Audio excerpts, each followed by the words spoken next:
Hello everyone, I hope you had a good week. This week I wanted to talk about something I wanted to talk about last week, but I couldn't for reasons I will get into later, which is the whole debacle with two companies that happened over the period of E3 last weekend. Basically, that's Bethesda and that's Take-Two, and also Rockstar a little bit. So there's been a little bit of a controversy for both of those two companies, and everybody has said their piece in the meantime. I actually have an opinion that was, well, that's not the opinion I have right now, when I first heard about it, and I thought the future was grim for mods and for just openness in AAA games. And just to position you into what actually happened is basically, more or less at the same time, Bethesda announced their Creation Club, it's somewhere around those lines, which is, well, which inspired some reactions similar to the things that happened, or to the reactions that happened back in 2015 when they announced paid mods for Skyrim, I think at the time, and maybe for other games as well. So that was a whole confusion there. Well, there was a whole mess going on at the time, and now that they announced the Creation Club or Creator Club, there was also a bunch of brouhaha, as it were. And more or less at the same time, Take-Two announced that they were basically banning not all modding from GTA 5, but basically the most used tool to make mods, from what I led to believe, to run mods on GTA 5, which is basically kind of more or less banning modding in single player in GTA 5. So basically what happened there, I took that as a sign that, you know, free mods are on the decline. That was my opinion, and I think a lot of people saw that, saw the two things kind of, because they came up at the same time, saw the two things kind of hint at the grim future for modding. And I have played pretty much every Bethesda game that they've ever released, every Bethesda developed game that they've ever released. I have modded, well, I didn't play Battlespire, the Elder Scrolls 2 Battlespire. I think it is, that's the Elder Scrolls Battlespire. That's like a spin-off. I didn't play that one. But I've modded pretty much every single one of their games, except for Fallout 4, which I haven't played yet too much of.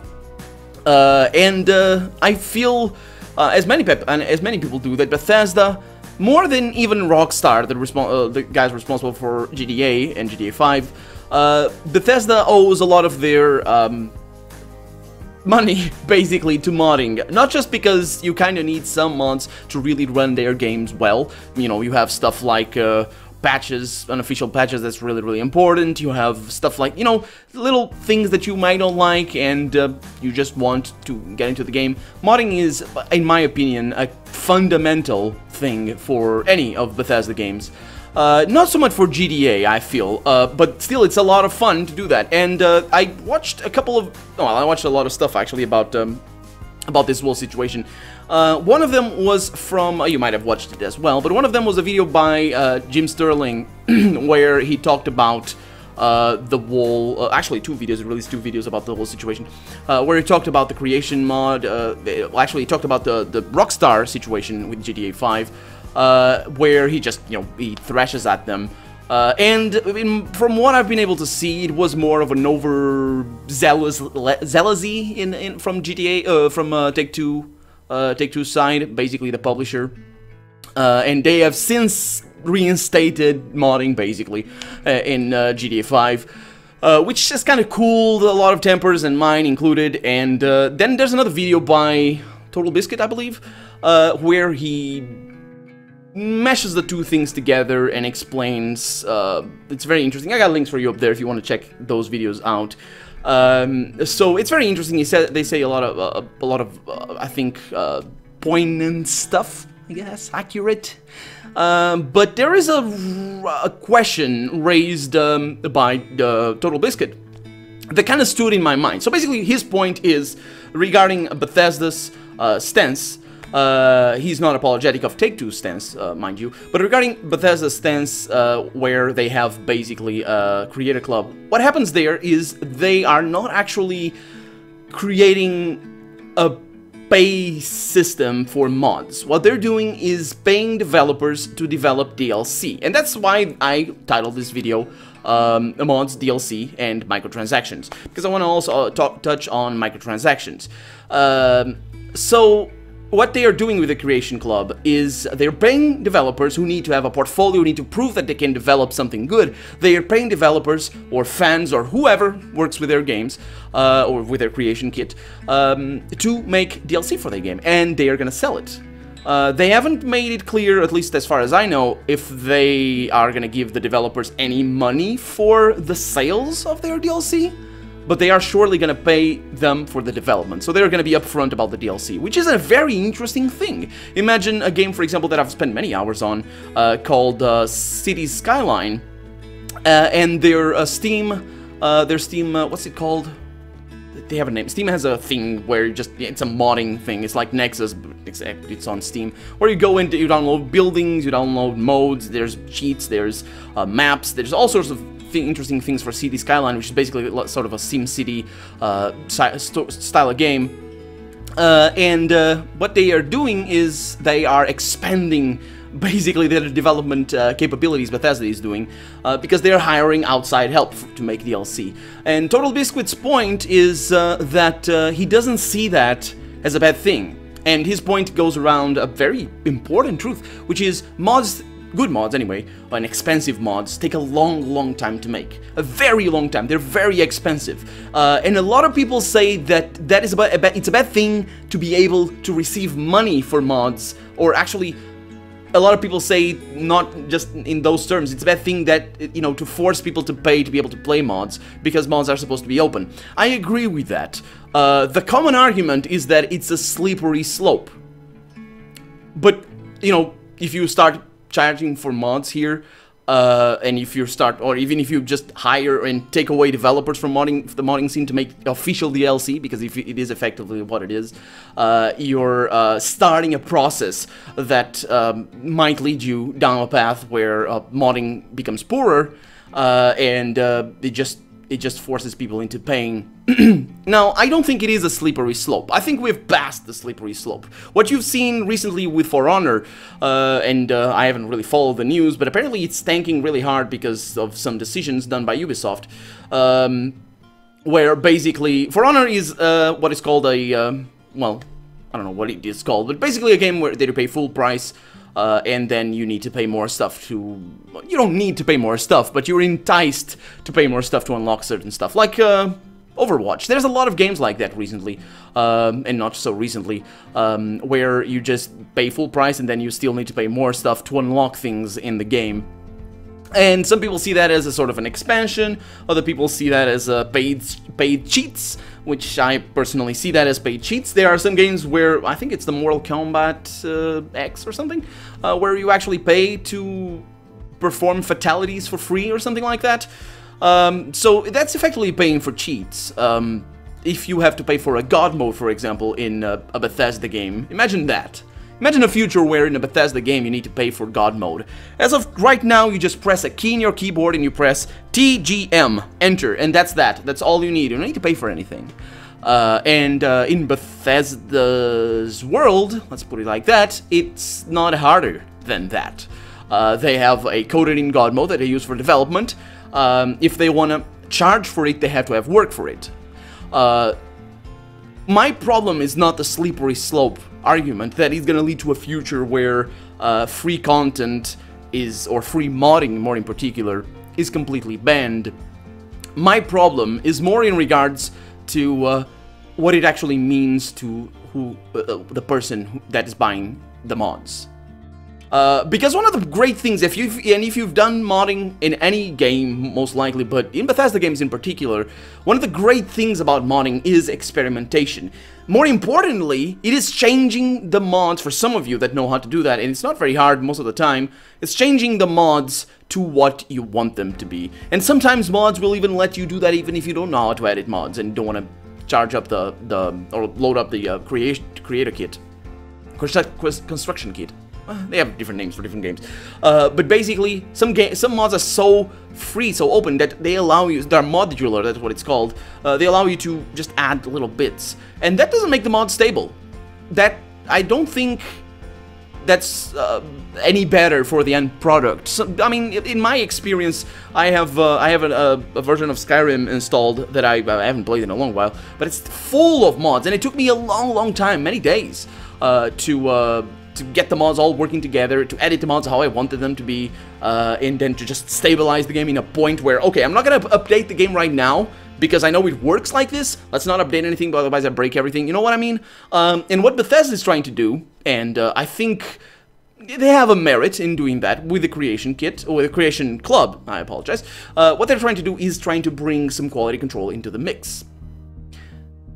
But mods are so ambitious. Historically speaking, mods are usually so ambitious. They're so off the scale of what a developer can do because of quality assurance. Not because of anything else, it's just simply quality assurance. That if you have a mod that makes... Well, there's a mod in Skyrim, well, actually, in Oblivion, sorry, that just doubles the size of all the trees. And it makes everything look very pretty. Because default Skyrim kind of has sort of a sparse forest. And I used that mod back when I played Oblivion. And it's a very interesting mod because it makes things look pretty. There's a problem with that. It's sometimes the trees clip through walls. And doing all of that quality assurance throughout the world to make sure that nothing like that happens is beyond what a mod should do, I feel. Because a mod is inherently sort of that enthusiastic level of gameplay. You know what I mean? And that's why I say, if you like modding your game, unless it's just like one mod or mod pack or that sort of stuff, then those are different. But if you like modding your game, I feel that it's part of the experience experimenting and just trying to tweak things into how you like. And I have a specific experience with modding where I just am more about graphical improvements, sure, but also more about gameplay mechanics and all that sort of stuff. That's more of or less what I focus on. But there's people that just like adding items to their game. And just they just like adding NPCs every once in a while, or adding actions or animations, and just like to roleplay or machimina or all that sort of stuff. Putting a paywall, that's my problem. Putting a paywall in front of, even if it's a small subset of users for a small subset of mods, that's gonna create a culture, I believe, long term, in Bethesda's case, that is gonna murder modding. Because people lose that sense of adventure when they go modding, I think. And it's going to become less and less relevant, modding in Bethesda games, if they add that. I'm not saying it's a bad thing, but I'm saying it's a bad thing. No, yeah, I'm saying it's a bad thing. I'm saying I think there's really no way of looking at it as a good thing in the long term. In the short term, all the power to you if you're a mod developer and if you manage to land a contract with Bethesda to make a DLC for their games, all the power to you. But I'm not sure that's gonna work out long term. There was a little bit of this problem, not so much with it's not exactly the same, but there was a bit of this problem when The Sims 3 came out, well, with the Electronic Arts, where they added sort of a store. They actually call it a store. It's just a microtransaction sort of thing. Where you just pay little bits. You want this chandelier? Pay $1. You want this table? Pay $1. You want this bundle of things? Pay $5, and you just get stuff into your game. Basically, exactly the same as Bethesda is doing, except in EA's case, it was all developed by Electronic Arts. So basically, it's exactly the same thing, except it's not done by the developers. It's done by this time in Bethesda's case, it's done by the community. In The Sims 4. You don't have a store. Now, I'm not too into Electronic Arts environment anymore to well, it really wasn't really to really know why they didn't do that. There's a lot of stuff they cut out in The Sims 4, so for all I know, they maybe didn't have the money to invest in that, maybe didn't pay off, God knows what. But it seems to me, from an outside perspective, that Electronic Arts learned their lesson. Right? I don't know. I'm just making faces at this point. Anyway, well, let me know what you think about this world debacle, and I hope my links have also enlightened you in just what I was talking about, because I feel I didn't do a very good job of explaining what happened. But anyway, I couldn't cover it last week, and it's a good thing because I was gonna say nonsense. as often happens, and I maybe just said nonsense right now. Well, you tell me.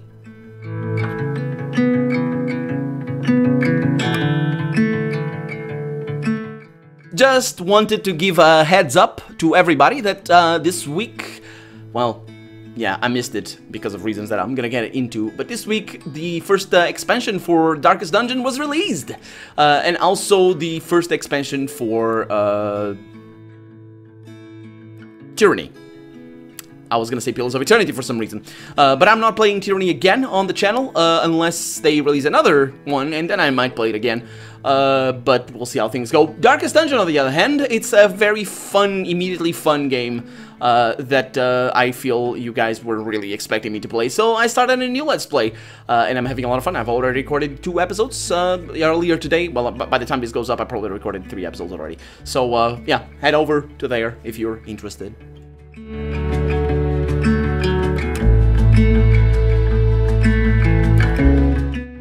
It also happened that E3 went by, and I didn't want to let it go without saying a word about the whole event. Meh.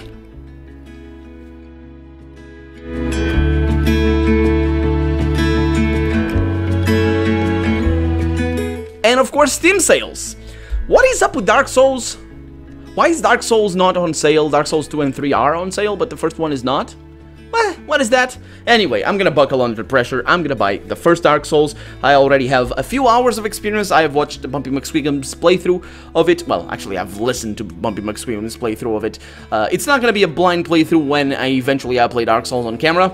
Dark Souls 2 it will be, but yeah, so stay tuned. Maybe in the future I will be playing Dark Souls on camera. Maybe. Well, you tell me.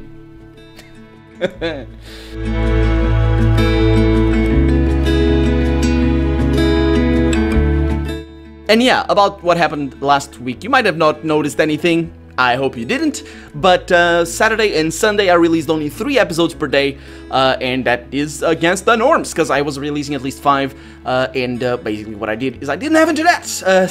Friday afternoon, I arrived home, I recorded 2 episodes. When I went to check on YouTube and start uploading stuff, I didn't have internet, and I didn't have it until very late this week, until Thursday. So yeah, that was a bit of a hiccup, and I couldn't do a weekend update. So I'm sorry if you expected, and I couldn't stream as well. That's the kind of the biggest problem, because I know some of you might have been waiting for me, and I apologize for that. It was all out of my control. I couldn't even connect Twitch on my work computer because of reasons well, God if I know. But yeah, I could connect to YouTube and could upload things, so I managed to, you know, keep things under control for the most part. But that's what happened last weekend. Anyway, yeah.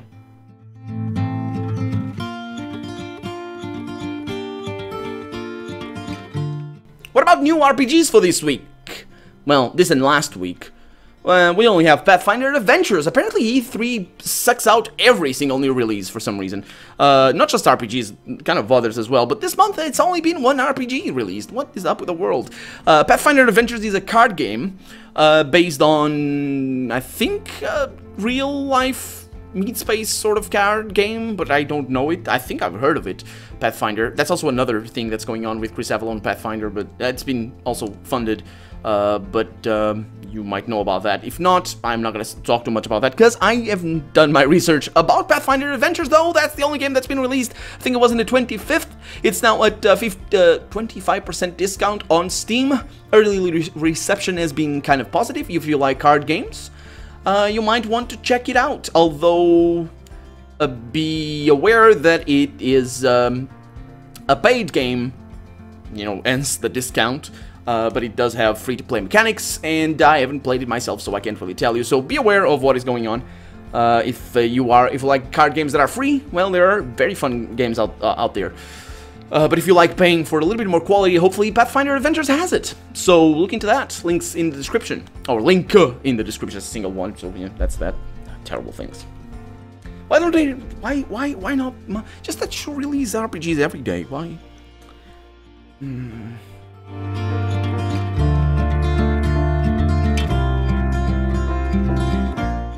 And what have I been watching over the last couple of weeks? Well, basically the same old stuff for the most part, but I did find a channel that I believe I had found many years ago, I guess by now, called Overly Sarcastic Productions. They are on an upswing right now, and they have released a 100,000 subscriber sort of special Q&A. That's actually pretty interesting as a good introduction to their channel. It's run by Red and Blue, and each one of them does a special sort of video. Red kind of focuses more on literary tropes and all that sort of stuff, and things like that. It's very interesting, and that's actually the series I've been watching, her tropes videos, where she talks about all sorts of tropes in both books, games, and movies, and all that sort of stuff. Whereas Blue focuses more on history, philosophy, and that sort of stuff. And they're very fun to watch. They have a very interesting and specific style, and I like that a lot. And if you want to check them out while they are small, well, because they're gonna grow very fast by the looks of things, you should definitely check them out. Got a link for you up there, and that's what I've been watching. Of new stuff that I've been watching.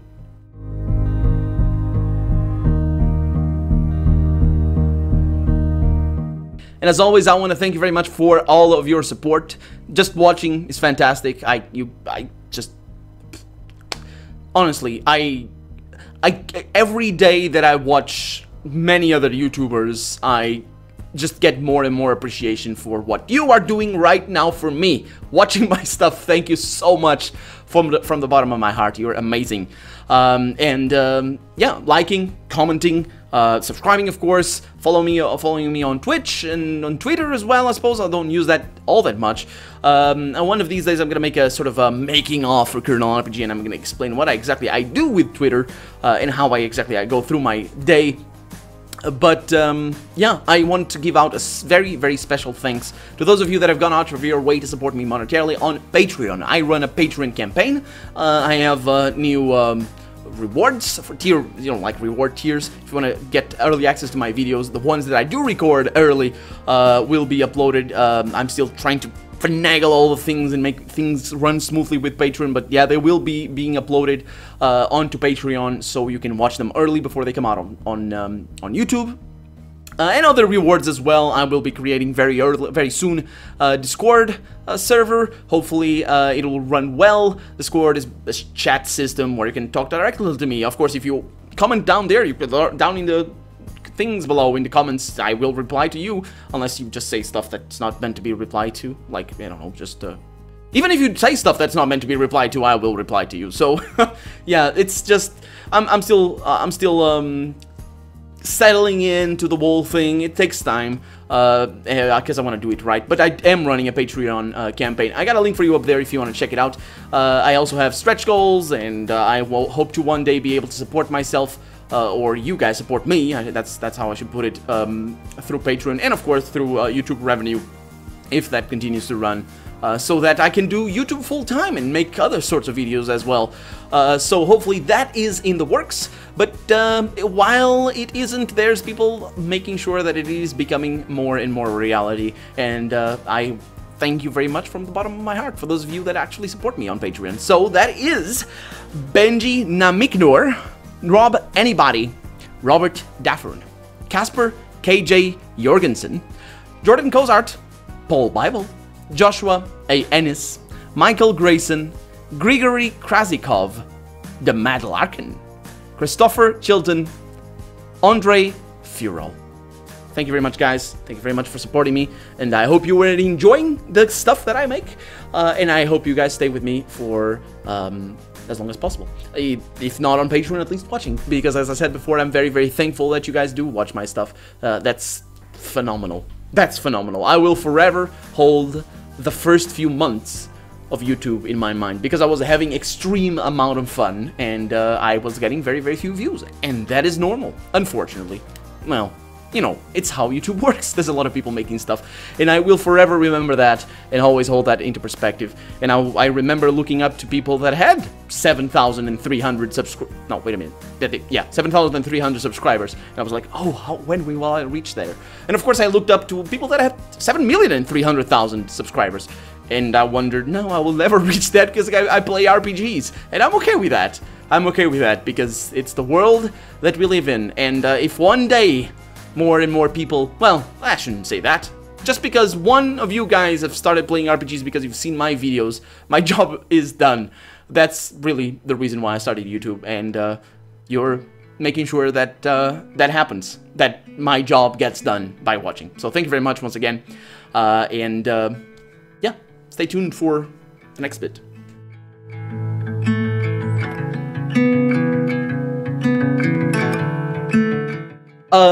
Some of you might have seen, well, some of you might know that I'm Portuguese, that I live in Portugal, that I've basically never left the country, apart from going a little bit into Spain every once in a while. And some of you might have seen in the news that there has been a fire, a bushfire, is it called bushfire? Here in the central region of Portugal, that has murdered 64 people at least, and left injured more than 200 people, 7 of them at least with very, very dire injuries. I have a little bit of difficulty.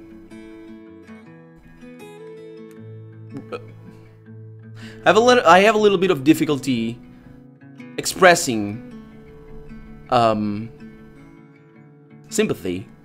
That's the word. It's not because I'm unsympathetic. I am, but what I mean is I have a little bit of difficulty expressing sympathy towards pretty much any tragedy that happens.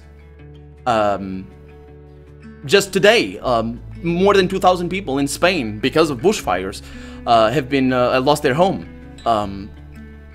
A couple of weeks ago, an Air Force plane from Myanmar, I believe, went down and killed everybody on board. 123 people, I think. Or 22, I think. In Pakistan, today, I believe, as well, 140 people were killed in an explosion because of a truck that blew up, a gasoline truck. So, for the terrible tragedy that every single one of those tragedies is, there's no words. But the problem with not being words is that I feel, perhaps wrongly, that bringing attention to some of those tragedies and expressing my sympathy to some, but not all, I feel that that's a disservice to the ones that actually don't get named. Everywhere in the world, unfortunately, terrible things happen. Right now, there's a civil war in Yemen that's killing and has killed thousands of people. It's a terrible humanitarian situation. It's very hard, I feel, to spread out, you know, to just say, I'm sorry that that stuff is happening. But even saying you're sorry, it doesn't work. There's nothing that can be done. And I think that's my biggest barrier towards expressing any sympathy towards anything. So today's quote is nothing. There are no words to express to the people that have lost their lives, that have lost their family, everything.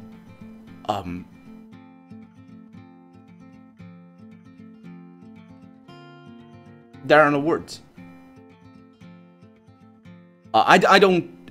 What I do want to touch on, though, is I feel that I'm wrong in having this difficulty expressing sympathy.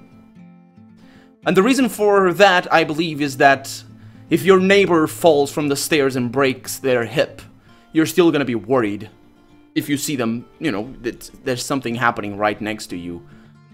And it's your duty to help them, to, you know, both legal and moral, I feel, if they are in need of help. And in terms of sympathy, the ones closest to you, I feel, are the ones that really should feel responsible for, you know, giving out that sympathy and that remembrance and that comfort, as little as they can. But I feel that because I'm close geographically, fortunately my family wasn't affected, although I know people that have been affected by the fires here in Portugal. Because of the geographical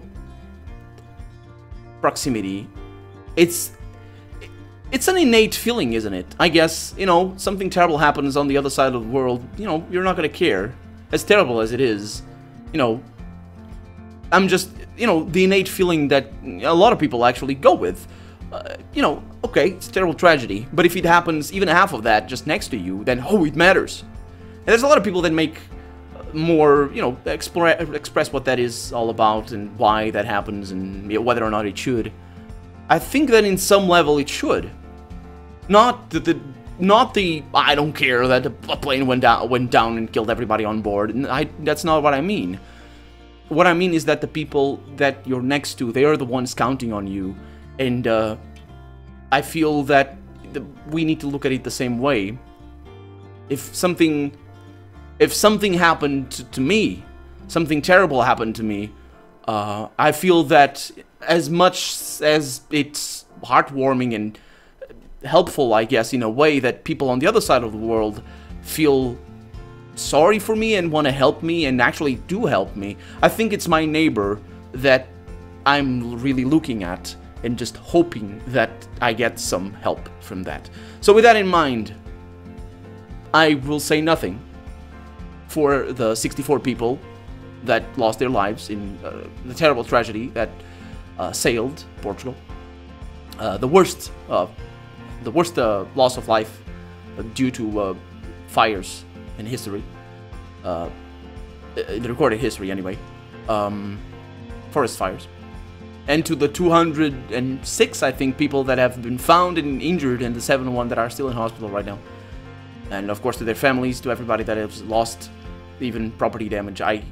I've reached out and tried to help as I can, but I think it's my duty to express my sympathy.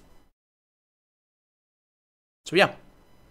Sorry I ended with a little bit of a somber note. You know, sometimes I do that with the